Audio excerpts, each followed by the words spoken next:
Ready start.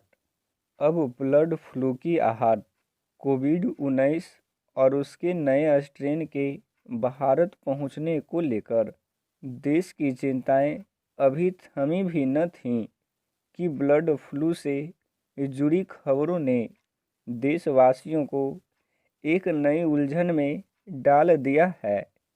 Madhya Pradesh के इंदौर, मंदसौर और राजस्थान के झालावाड़ से पक्षियों के मरने की खबर और जांच में उनमें H5N1 वायरस की पुष्टि के बाद अब इसका दायरा हिमाचल से लेकर केरल तक फैल चुका है। हिमाचल में बड़ी संख्या में प्रवासी पक्षी इन दिनों पोंग डैम झील में उतरते हैं।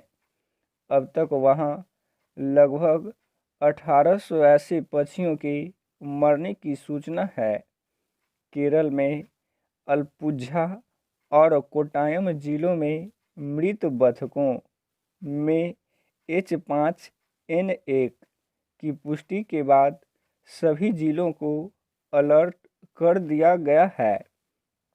अब तो वहां इसे आपदा घोषित कर दिया गया है और राज्य में कंट्रोल रूम सक्रिय भी हो गए हैं। केरल की इस तत्परता की सराहना की जानी चाहिए।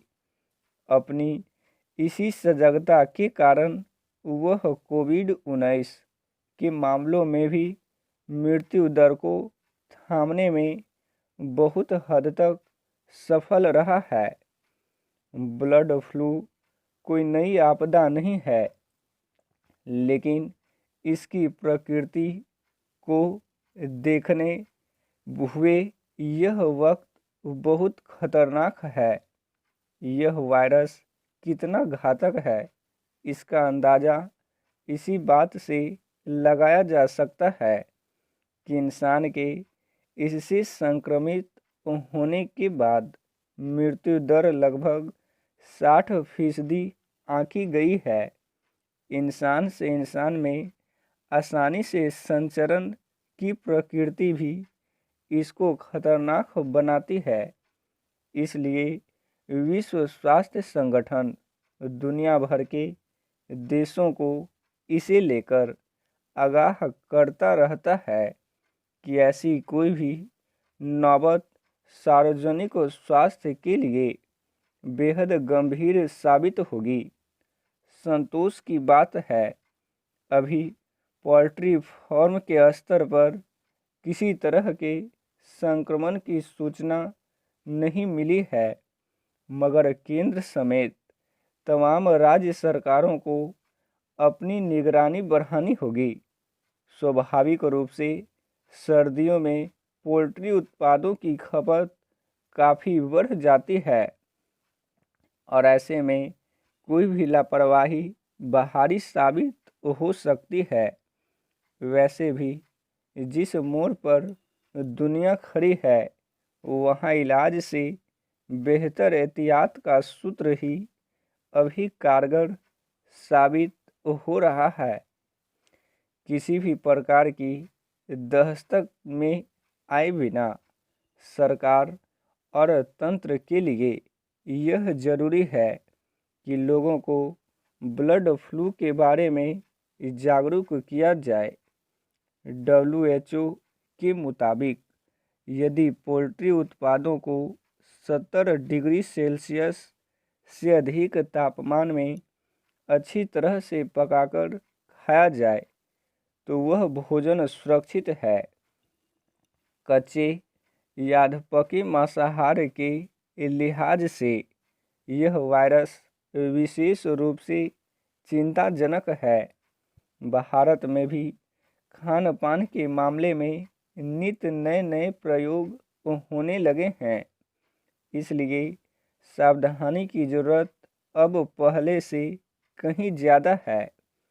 हमारा स्वास्थ्य ढांचा कोरोना महामारी के कारण पहले ही काफ़ी दबाव में है। देश इस समय इसके टीकाकरण अभियान की तैयारियों में जुटा है। ऐसे में बर्ड फ्लू की चुनौती को गंभीर के लिए जाने की ज़रूरत है। प्रशासनिक चौकसी से जुड़े लोगों के साथ साथ नागरिक समाज, खासकर पोल्ट्री उद्योग से जुड़े लोगों की यह जिम्मेदारी है कि पक्षियों की असामान्य मौत की सूचना वे तुरंत अधिकृत विभाग को दें। देश को उनकी सतर्कता, तत्परता और कर्तव्यपरायणता की इस वक्त सबसे अधिक ज़रूरत है। कोरोना के प्रकोप से हम पहले ही जान माल का काफ़ी नुकसान उठा चुके हैं और अब किसी तरह की कोई भी भूल अपराध ही कहलाएगी। स्टॉप।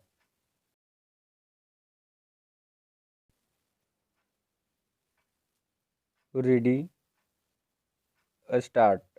एमएसपी की मांग देश के किसानों को जोड़ रही है। सदियों से उपेक्षा के शिकार रहे अधिकांश किसानों ने एक सरकारी सर्वे में विकल्प मिलने पर किसानी छोड़ने की इच्छा जताई। आंकड़ों के अनुसार पिछले 30 वर्षों में प्रतिदिन औसतन 2058 किसान खेती छोड़कर शहरों में रिक्शा चलाने, खोमचा लगाने या दिहाड़ी मजदूर बनने आते हैं। वजह है कृषि का लाभकारी न होना। आसान है किसी सरकार या अन्य के लिए यह आरोप लगाना कि यहाँ किसान डायनामिक सोच का नहीं है और कम उत्पादकता वाली परंपरागत खेती करता है।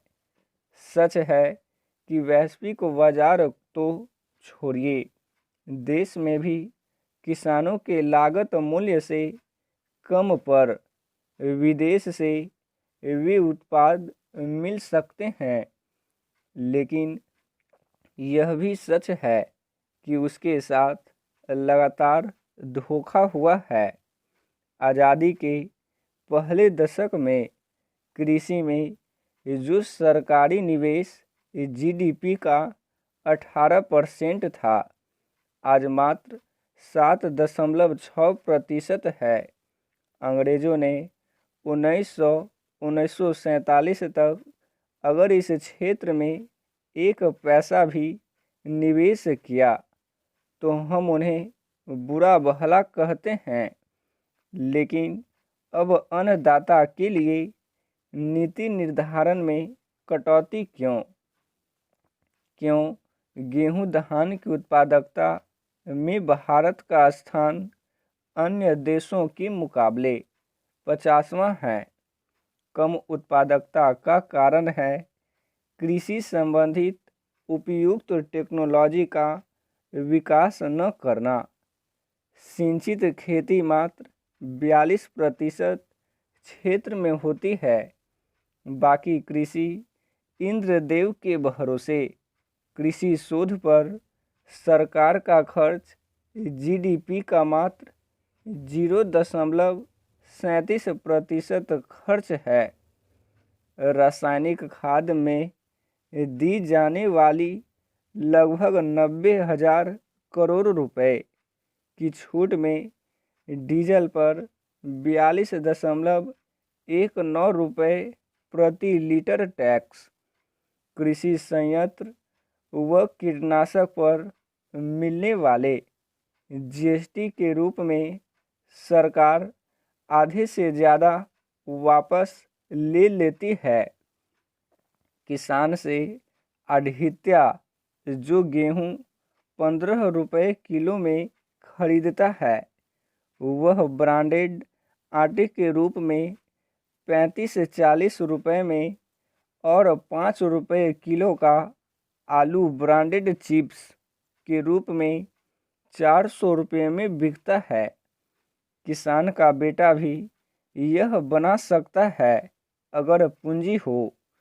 लिहाजा एमएसपी की मांग देश भर के किसानों को जोड़ रही है। स्टॉप।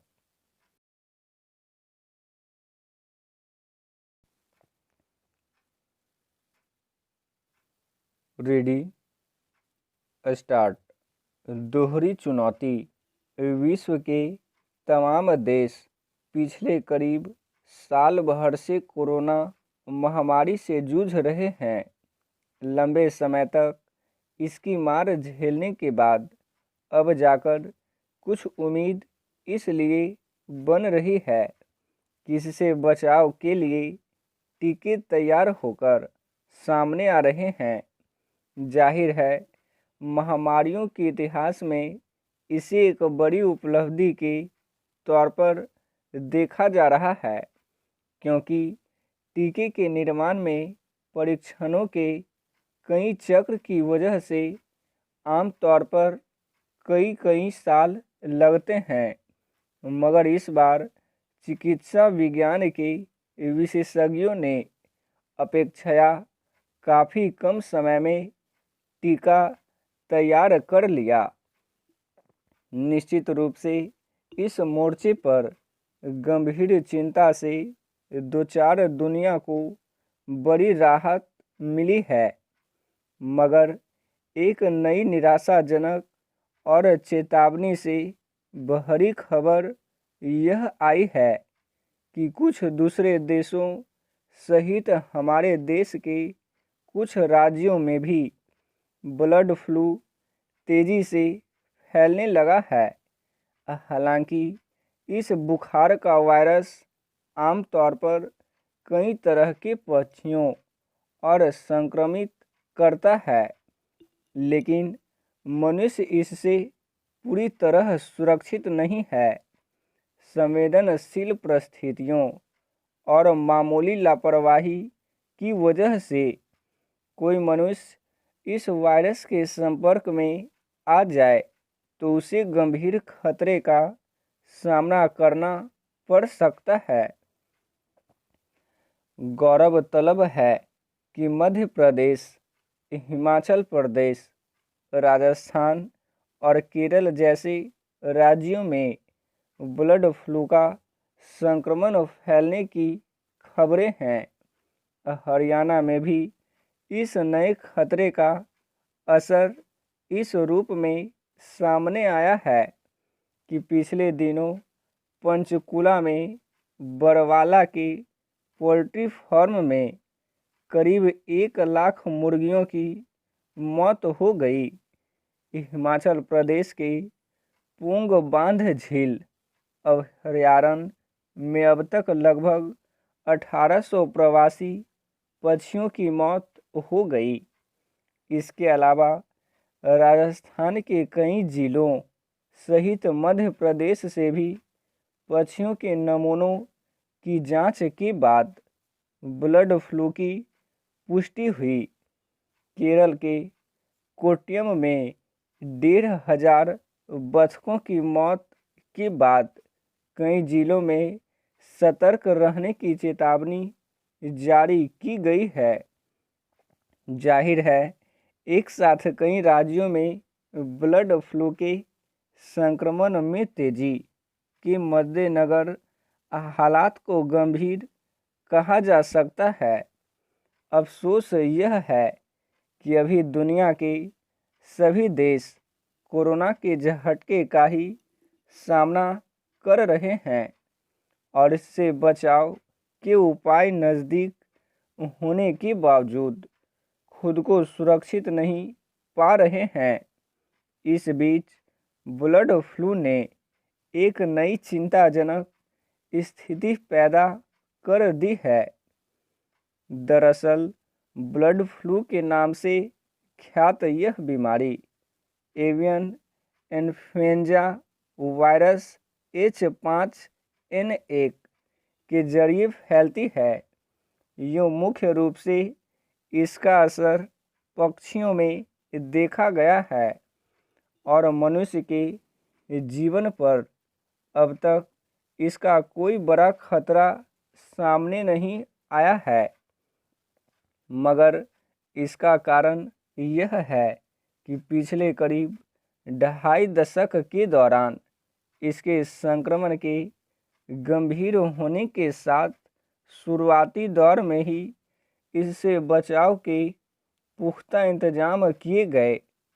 कई देशों में लाखों वैसे पक्षियों को मारकर उनका सुरक्षित तरीके से निपटारा किया गया ताकि संक्रमण मनुष्यों को प्रभावित न करे।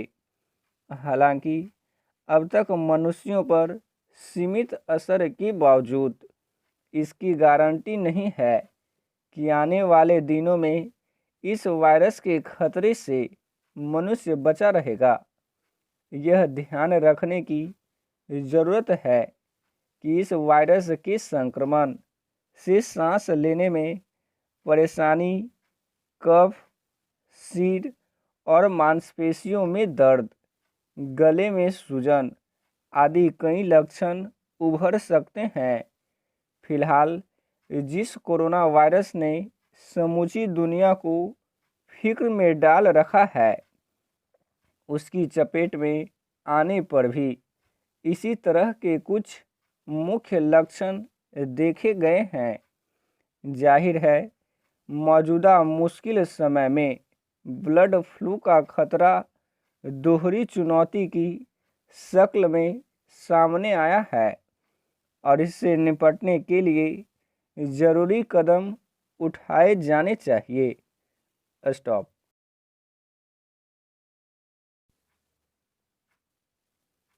Ready, start.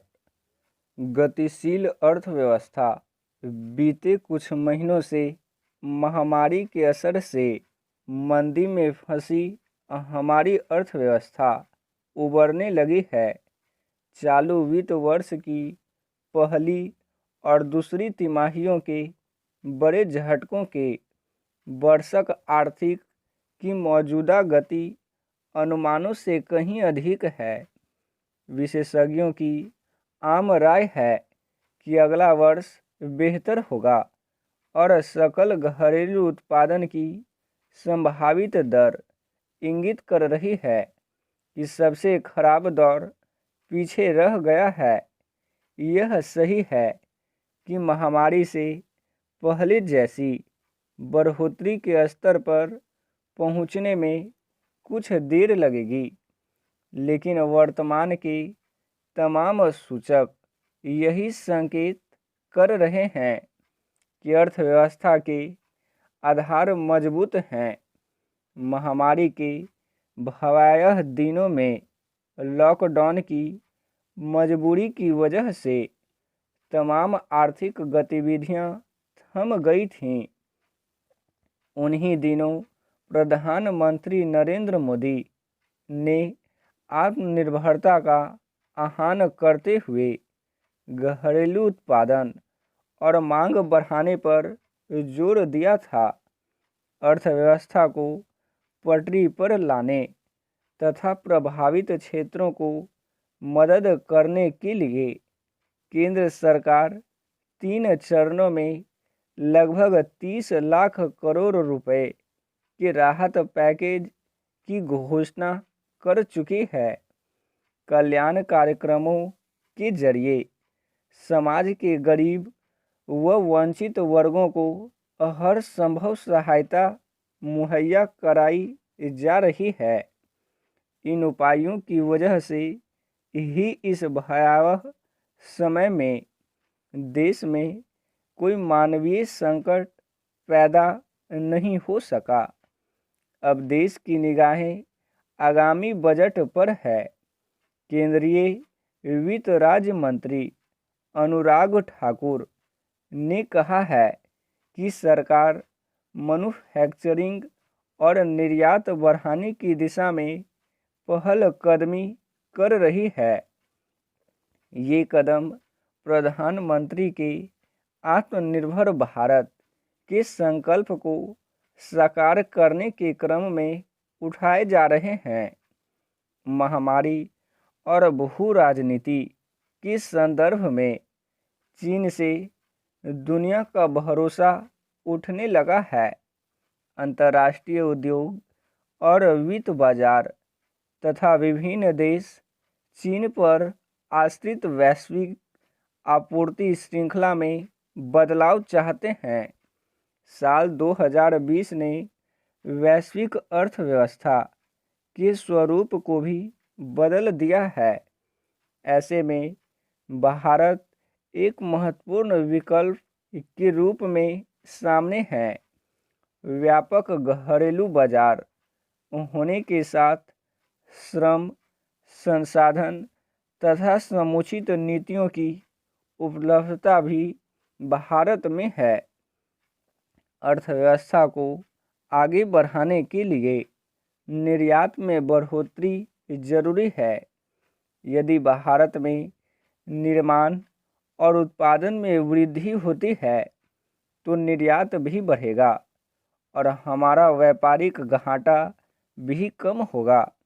इससे बेरोजगारी की समस्या के समाधान में भी बड़ी मदद मिलेगी। सरकार ने राहत पैकेज देने और महामारी से निपटने के उपाय करते हुए आर्थिक सुधारों की प्रक्रिया को भी बरकरार रखा है। इससे विदेशी निवेशकों और सरकारों का भरोसा बढ़ा है। तमाम मुश्किलों के बावजूद हमारी विदेशी मुद्रा भंडार में भी वृद्धि हुई है। यही कारण है कि कोरोना काल में विदेशी निवेश बढ़ा है तथा अनेक देशों के साथ द्विपक्षीय समझौते हुए हैं। इसके अलावा कुछ देशों के साथ व्यापारिक संधियों पर इस साल मुहर लग जाएगी। महामारी, मंदी और महंगाई को लेकर चिंताएं अभी भी हैं, किंतु देश की आर्थिक निश्चित ही बढ़ोतरी की राह पर अग्रसर होगी। स्टॉप।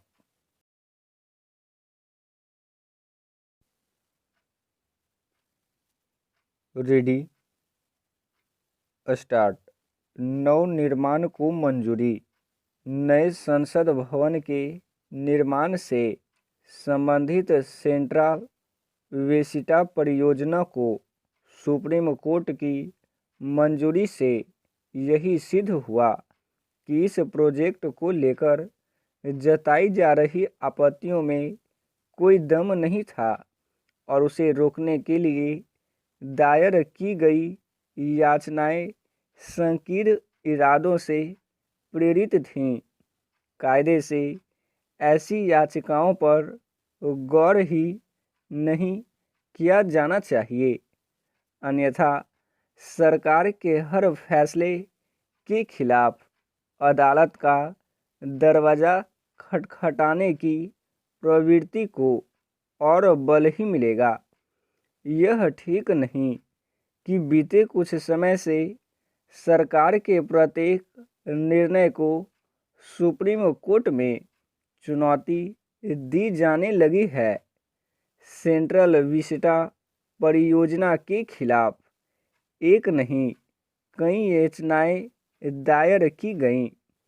किसी में पर्यावरण से संबंधित सवाल उठाए गए, किसी में भूमि उपयोग संबंधी और किसी में यह कहा गया कि नए संसद भवन की कोई आवश्यकता ही नहीं। इन याचनाओं के अलावा कई विपक्षी दलों ने अनावश्यक आपत्तियां उठाईं। इनमें वह कांग्रेस भी शामिल रही, जिसने सत्ता में रहते समय खुद ही नए संसद भवन के निर्माण की जरूरत जताई थी। कुछ लोग ऐसे भी थे जो संसद भवन के आसपास बनी उन इमारतों को विरासत का दर्जा देने में जुट गए थे, जिन्हें किसी भी लिहाज से यह दर्जा नहीं दिया जा सकता।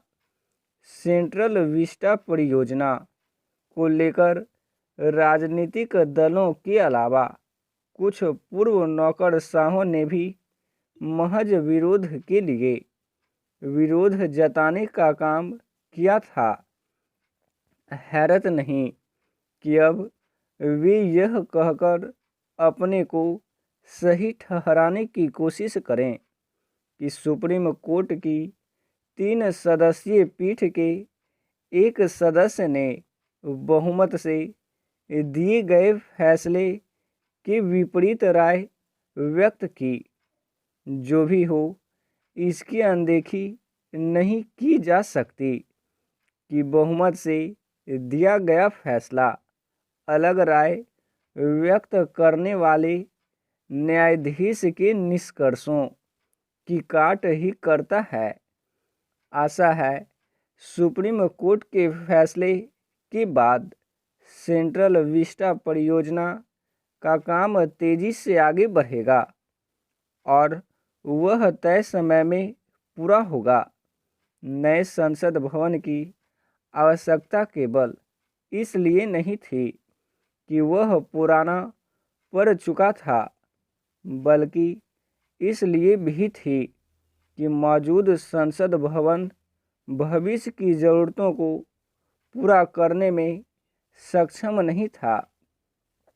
एक उल्लेखनीय बात यह भी है कि नए संसद भवन के निर्माण से उस पैसे की बचत भी होगी जो फिलहाल अलग अलग इमारतों में चल रहे विभिन्न मंत्रालयों के रख रखाव में खर्च होते हैं।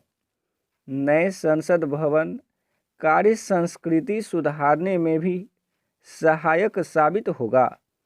अच्छा हो कि सुप्रीम कोर्ट के इस फैसले के बाद इस बुनियादी बात को समझा जाए कि समय के साथ परिवर्तन आवश्यक होता है और इस आवश्यकता की पूर्ति के लिए कुछ नया निर्मित करना पड़ता है।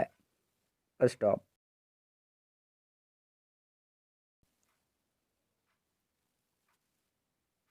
Ready, start.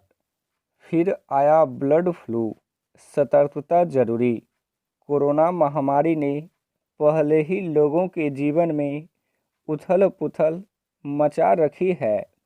वैक्सीन आने की राहत बहरी खबर के बीच में एक और बीमारी के पैर पसारने की आशंका ने लोगों की चिंता बढ़ा दी है। 3 साल पहले बर्ड फ्लू से मुक्त हुए देश में फिर इस वायरस ने दस्तक दी है।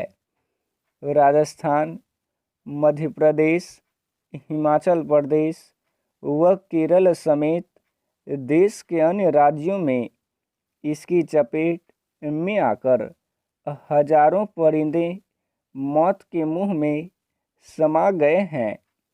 जो तस्वीर देश भर से आ रही है उससे साफ लगता है कि समय रहते न चेते तो न सिर्फ एक बड़ी पक्षी त्रासदी का खतरा पैदा हो जाएगा, बल्कि कोरोना के खतरे से बाहर आने की उम्मीद पाले इंसान की सेहत के लिए खतरे की घंटी बजते भी देर नहीं लगेगी।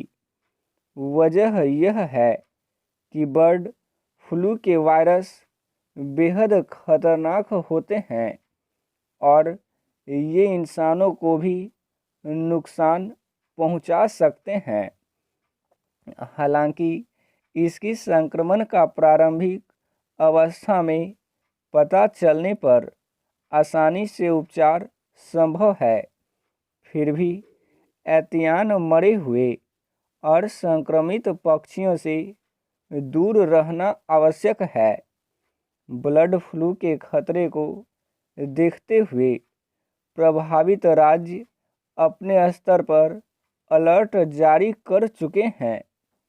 उम्मीद की जानी चाहिए कि बेजुबान पक्षियों की जान को संकट में डाल रहे बर्ड फ्लू के संक्रमण का विस्तार शीघ्र ही रोका जा सकेगा। इस बीच बड़ा सवाल यह है कि corona, bird flu, swine flu और दूसरे वायरस जनित रोगों के लिए क्या हम खुद जिम्मेदार नहीं हैं? क्या इन सब का कारण यह नहीं है कि आपाधापी के दौर में हमने मर्यादा में रहना छोड़ दिया? प्रकृति से खिलवाड़ करते करते इंसान ने अपना इम्यून सिस्टम कमज़ोर कर लिया। कोरोना ने सबको बड़ा सबक सिखाया है। जीने का अर्थ क्या है, यह भी खान पान में सावधानी से लेकर साफ सफाई के सही तौर तरीके तक याद आ गए। यह बात भी समझ में आ गई कि कोरोना जैसे कई वायरस अभी और आ सकते हैं। इसलिए अब सावधानी हटी दुर्घटना घटी का मंत्र सदैव याद रखना होगा। बर्ड फ्लू की फिर दस्तक हुई है तो यह भी समझना होगा कि इंसानी फितरत नहीं सुधरी तो अंजाम क्या हो सकता है। एक सवाल यह भी है कि क्या पंछियों को जीने का अधिकार नहीं है? पंछी ही नहीं बल्कि सृष्टि में मौजूद हर जीव को जीने का हक है। महज संक्रमण के डर से पंछियों को सजाए मौत क्यों दी जाए? ज़रूरत संक्रमण के विस्तार को रोकने के लिए ठोस कदम उठाने की है। कोरोना के साथ ही बर्ड फ्लू के खतरे से सावचेत रहना जरूरी है ताकि शुरुआत में ही संक्रमण को रोका जा सके। बीमारी बढ़ने से पहले ही इलाज पर ध्यान देना समझदारी का लक्षण होता है। स्टॉप।